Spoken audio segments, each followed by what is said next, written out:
Cockfosters, the end of the Piccadilly line, an overground railway taking the commuter home, away from the city and back to the trees and fields of suburbia. The last station to be built in the extension of the Underground from Finsbury Park.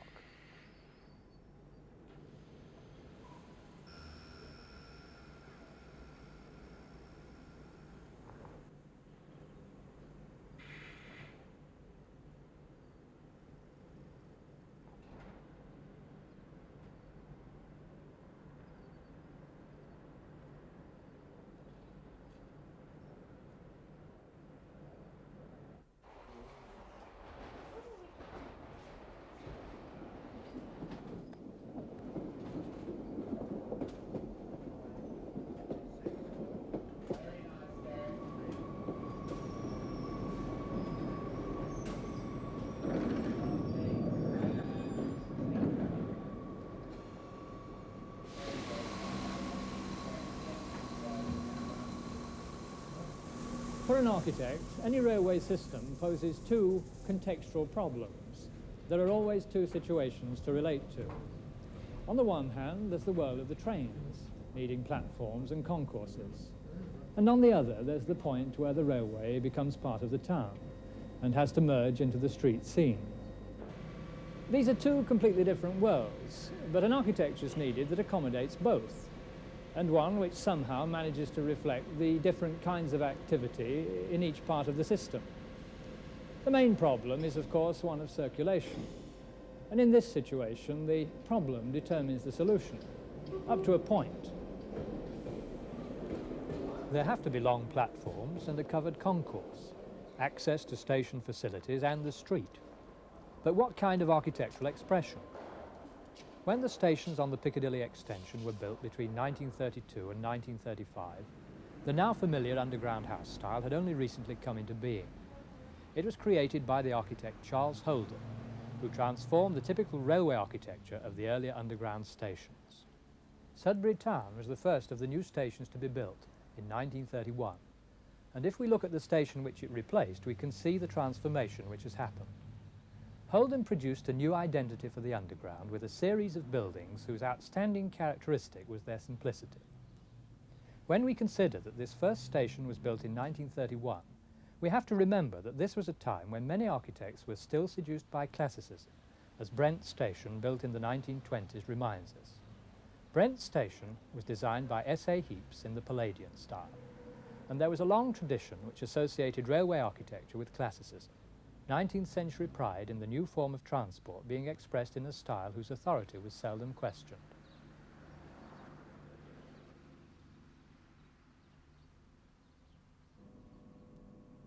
But the irrelevance of this stylistic approach was becoming apparent when compared with the hardware that the system was using.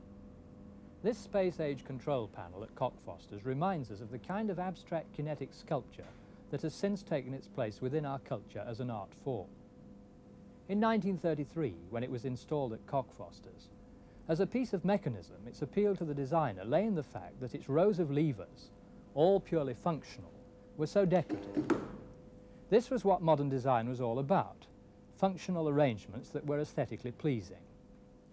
This was very much at variance with the tenets of classical design, in which decoration was often added like icing sugar. A new architectural vocabulary was needed, one that was able to house this kind of machinery and was also capable of symbolizing the transport system as a whole. Charles Holden had had a training based on classical architecture. This is his design for Manchester Royal Infirmary of about 1904. But after visiting Holland, Sweden and Germany in 1929, he evolved an expression for the Underground that combined those essentially English ingredients of sobriety and good scale with the engineering characteristics of logic and functional efficiency.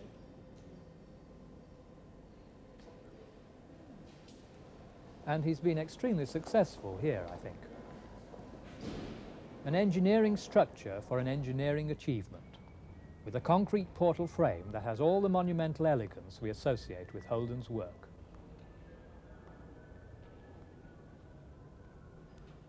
Holden based his structure on pairs of simple concrete columns.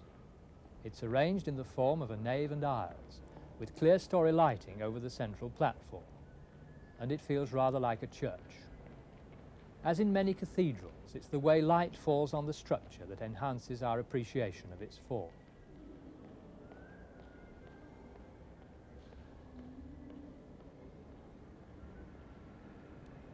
Our eye is attracted out through the pillars towards the colourful display of posters onto which light falls directly because they're on a panel situated beyond the station roof.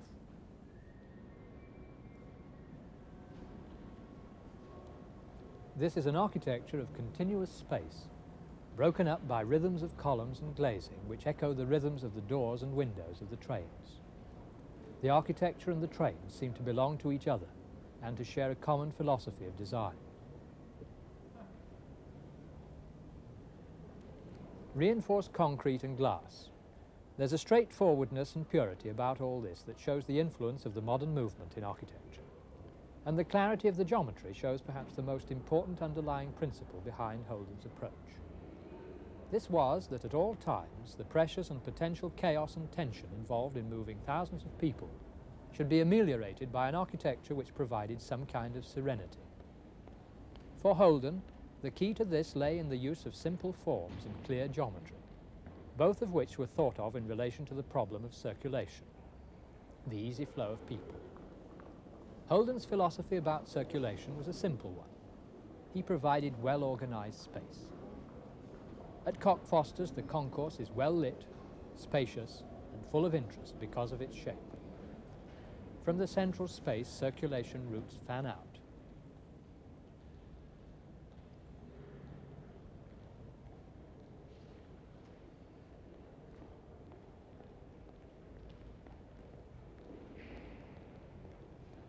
The central space extends to form a sitting area,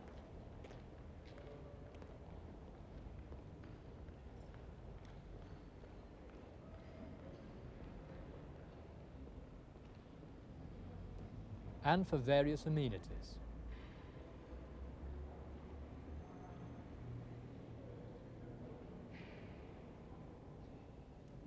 This was Holden's philosophy, to fashion an aesthetic out of utility.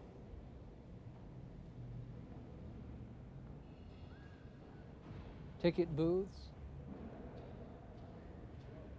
seats, train signs, lettering were all carefully thought of as providing visual incidents complementary to the functional layout of the station.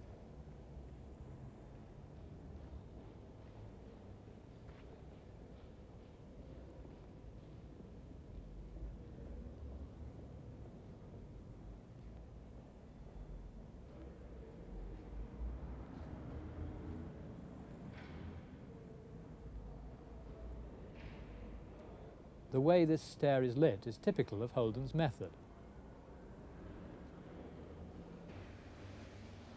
Glazing is inserted as the stair steps down, so that functional necessity becomes the basis of the aesthetic. The roof slab extends to give shelter and to direct attention to this entrance to the station. Beyond, there's a car park conveniently at hand. But perhaps the greatest virtue of Holden's approach lay in the way he satisfied functional requirements with an image that was appropriate for a modern transport network. This image was very much the brainchild of Frank Pick, Managing Director of London Passenger Transport since 1928 and Traffic Development Officer since 1909. Pick wanted a comprehensive image for the system, linking buses, trains, stations, symbols. In short, everything associated with the system.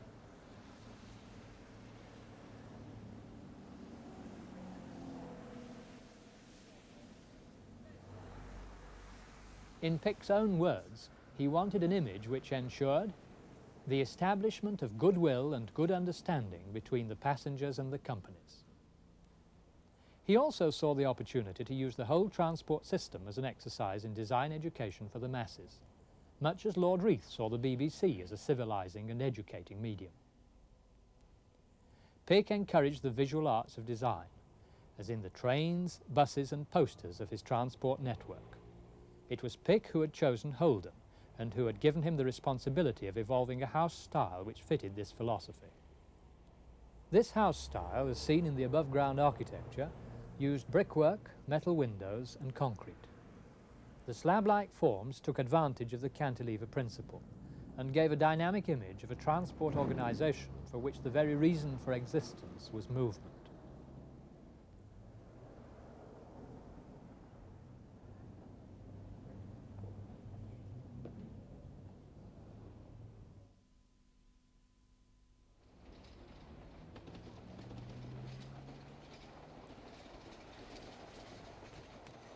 This is Oakwood, the next station down the line from Cockfosters.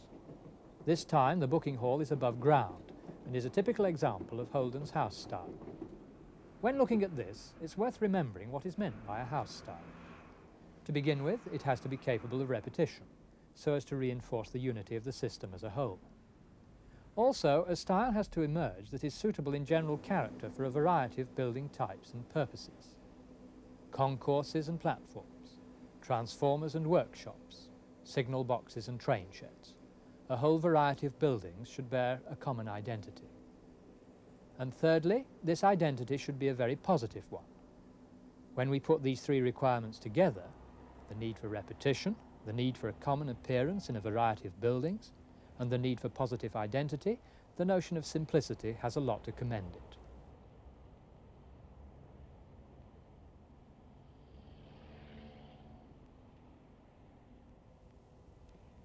Of course, you may say, what about the Paris metro with Guimard's glorious Art Nouveau imagery? Yes, magnificent as a symbol, as identity, but it belonged to Paris and to a moment in time, and it's difficult to equate this kind of complexity with either the need to use a kit of parts for a variety of buildings, or the kind of technology available in the 30s. Holden's style used the opposite approach. He created an identity based on modular rhythms using standardized components. The proportions of his buildings were such that they have a kind of subdued monumentality.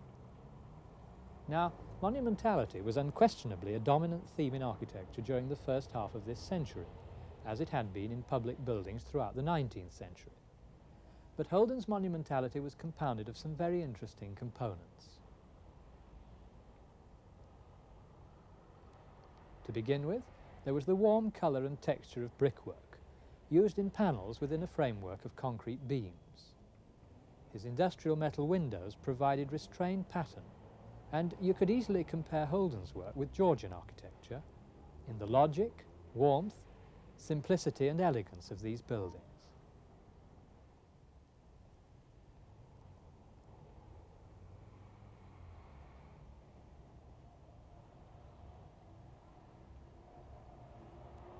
Once again, slab-like forms, with the concrete flat roof extending as protection to the brickwork below, and giving a machine-like crispness that suggests efficiency.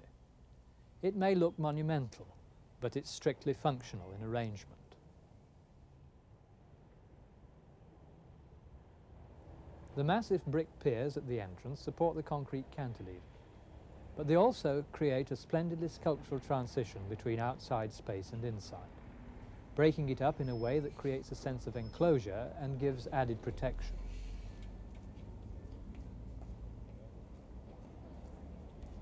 The map of the underground system is placed conveniently for the traveller.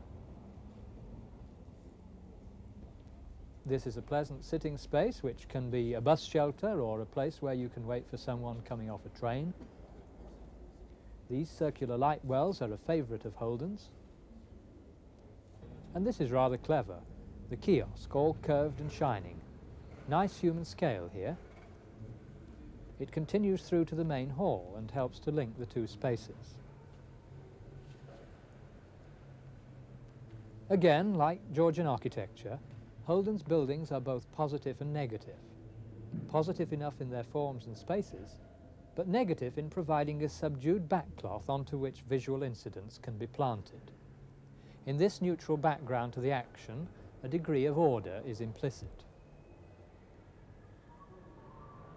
Holden ensures this by using the structural frame to help unify the design. As always, a structural rhythm forms the aesthetic. and the rough textures of the brick and concrete contrast with the colour and animation provided by the posters and the curvilinear shapes of the kiosks.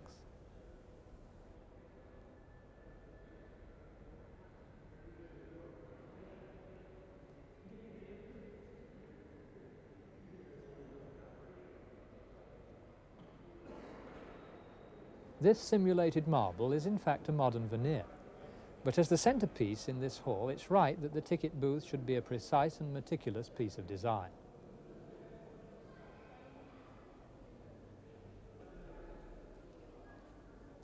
In a subtle way, having large, well-lit grand halls like this is an excellent contrast to the confinement of the tunnels below ground. The booking hall provides a sense of real grandeur as a prelude to the experience of travel, elevating it to something beyond the ordinary.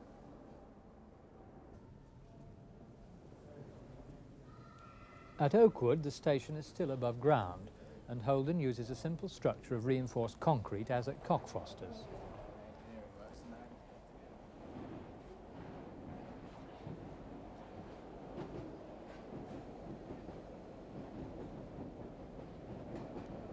Economy of means. A column, a cantilever, roof lighting becomes part of the structure. The minimum elements to serve the purpose, arranged to provide a rhythmic basis for their function. Simple lamps in a row. The clock and the signs are all provided for.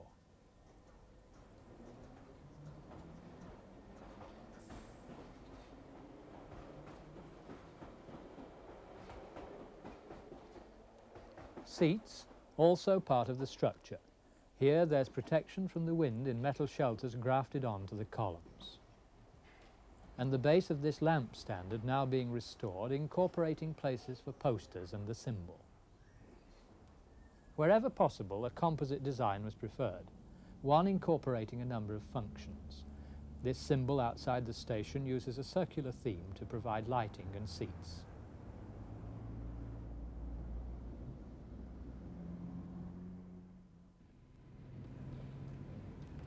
These examples give some idea of the capacity of Holden's architectural vocabulary and show the degree of imagination and inventiveness employed. Southgate provided Holden with a marvellous opportunity to show how his philosophy of design could link modern transport with the town. As always, the theme is geometrical. This time, again as always, it's determined by circulation, the movement of buses and other traffic as well as people. There are four main components to the design. The central booking hall emerging as a glass cylinder, the flat projecting concrete canopy, the outer cylinder containing the shops and kiosks which always animate and humanize Holden's concourses. The shops prevent the geometry from being arid and are convenient for the commuter.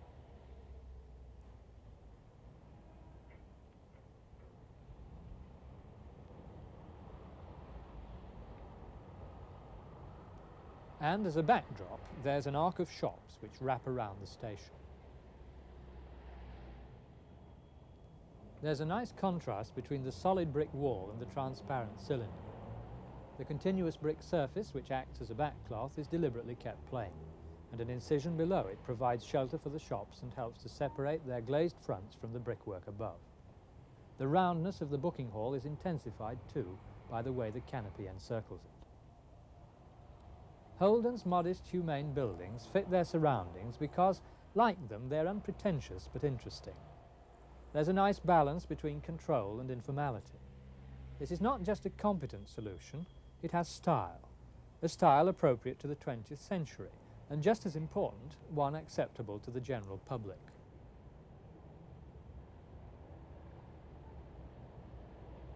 A central column pierces the drum like a giant knitting needle, and this centre of the composition is appropriately marked by an illuminated symbol. Its abstract form picks up the theme of cylinder and flat canopy of the building itself.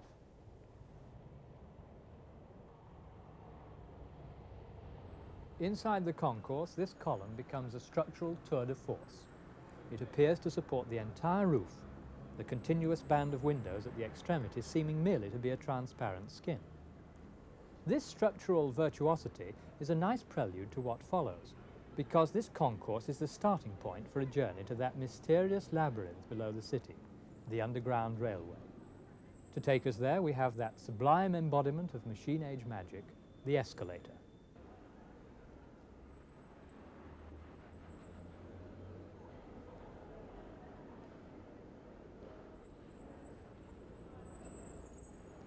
Its handsome brass fittings seem to belong to the engine room of an ocean liner.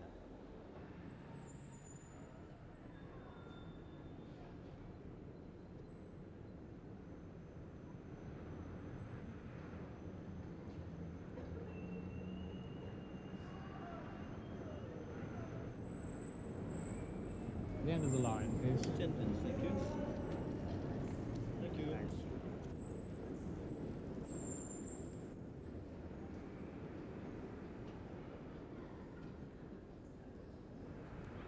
This is an architectural fantasy, a dream world inspired by that exhilarating poetry of the 20th century, the futuristic dream of speed and power.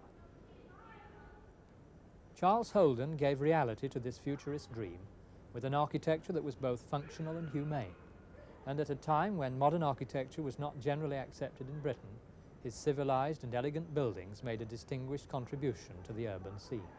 From St. Elia's Futurist Manifesto of 1914.